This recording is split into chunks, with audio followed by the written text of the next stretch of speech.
Halo teman-teman. Papua Nugini adalah sebuah negara yang terletak di Oseania, dengan luas wilayah sekitar 462.840 km persegi, dengan jumlah penduduk lebih dari 9 juta jiwa. Wilayah nasional ini meliputi bagian timur Pulau New Guinea dan beberapa pulau kecil. Dan separuh lainnya dari barat adalah milik Indonesia, di Asia Tenggara. Jadi mengapa ada pulau yang umum, tetapi satu negara ada di Asia, yang lain di Oseania? Untuk memperjelas hal ini, kami akan merangkum secara singkat sejarah Papua Nugini.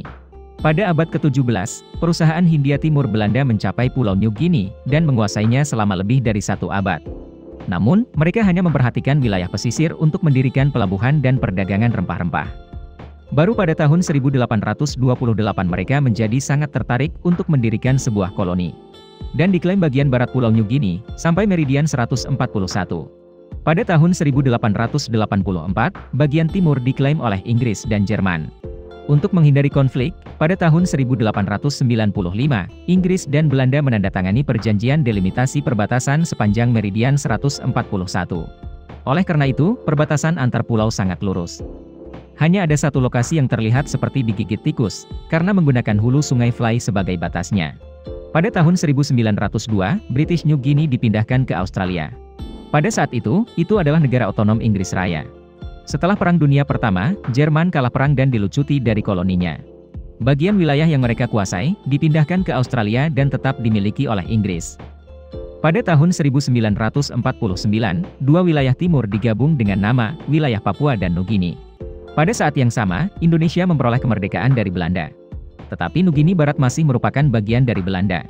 Maka perjuangan berlanjut sampai tahun 1963, ketika Western New Guinea dikembalikan ke Indonesia. Di sebelah timur pulau, wilayah itu berganti nama menjadi Papua Nugini pada tahun 1972. Pada titik ini, penguasaan pulau itu tidak memberikan banyak manfaat strategis bagi Australia. Sementara penduduk setempat mendambakan kemerdekaan. Jadi Perdana Menteri Australia dan pemimpin pulau itu bekerja sama untuk bekerja menuju dekolonisasi. Pada tahun 1975, Papua Nugini diberikan kemerdekaan tanpa pertumpahan darah. Orang Australia yang baik, kemudian masih hidup damai dan membantu bangsa ini, dengan membantu setiap tahun ratusan juta dolar hingga hari ini. Secara geografis, seluruh Pulau New Guinea termasuk dalam lempeng benua Australia. Namun, itu bukan kriteria untuk menganggapnya di Oseania. Karena bagian barat pulau ini milik Indonesia, maka masih tergolong Asia. Klasifikasi Papua Nugini di Australia, terutama karena sejarahnya, memiliki banyak kesamaan dengan negara-negara di benua ini. Terutama hubungan erat dengan Australia, dalam masalah pertahanan, ekonomi dan politik. Nah, mempelajari sejarah seperti itu mungkin cukup sulit untuk dipahami semua orang. Sekarang kita akan belajar sesuatu yang istimewa dan menarik tentang Papua Nugini. Hutan tropis menutupi sekitar 70% dari wilayah negara dan merupakan yang terbesar ketiga di dunia, setelah Amazon dan Kongo. Oleh karena itu, flora dan fauna di Papua Nugini sangat kaya. Beberapa jenis ciri khas yang dikenal sebagai hewan berkantung seperti kanguru, koala, Dasyurus partachus. Selain itu, satwa nasionalnya adalah cendrawasih, salah satu burung terindah di dunia.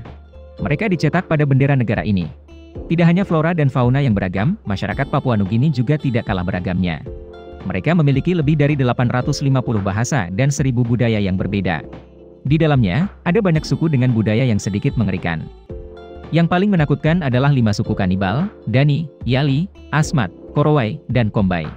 Mereka biasa menakuti tentara Inggris, setiap kali mereka memasuki hutan. Baru-baru ini, 29 anggota suku Korowai dituduh kanibalisme pada tahun 2012.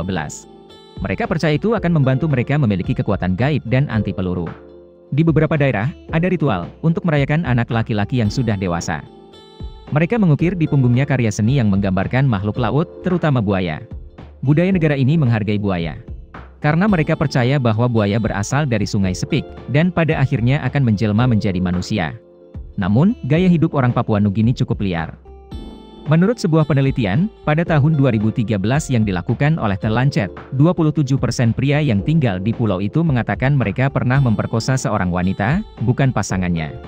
UNICEF juga melaporkan bahwa hampir setengah dari korban pemerkosaan berusia di bawah 15 tahun.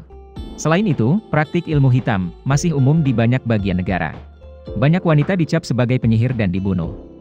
Sekitar 50 hingga 150 wanita dibunuh karena dugaan sihir setiap tahun. Di Papua Nugini, hanya ada sekitar 100.000 kendaraan bermotor. Tetapi mereka memiliki 451 bandara dan melakukan perjalanan jarak jauh terutama dengan pesawat.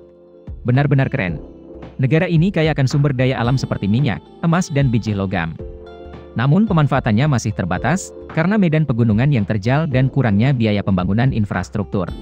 Dan terkadang, tidak mungkin menemukan orang aborigin untuk bernegosiasi untuk tanah dan sumber daya. Jika memungkinkan, mereka akan menjadi salah satu negara terdepan dalam penambangan emas dan biji. PDB pada 2019 adalah 24,97 miliar dolar. Di mana, ekspor menyumbang 47%. Barang ekspor utama adalah minyak, mineral dan produk pertanian, kehutanan dan perikanan. PDB pada paritas daya beli rata-rata 4.548 dolar, setara dengan Kamboja. Sekitar 80% penduduk tinggal di daerah pedesaan dan bekerja di pertanian, 35% orang berusia di atas 15 tahun buta huruf. Secara umum, Papua Nugini masih memiliki banyak aspek yang belum berkembang. Video berakhir di sini. Terima kasih semua untuk menonton dan menyukainya. Jika menurut Anda videonya bermanfaat, beri kami suka dan berlangganan saluran untuk mendukung kami. Sampai jumpa dan sampai jumpa lagi.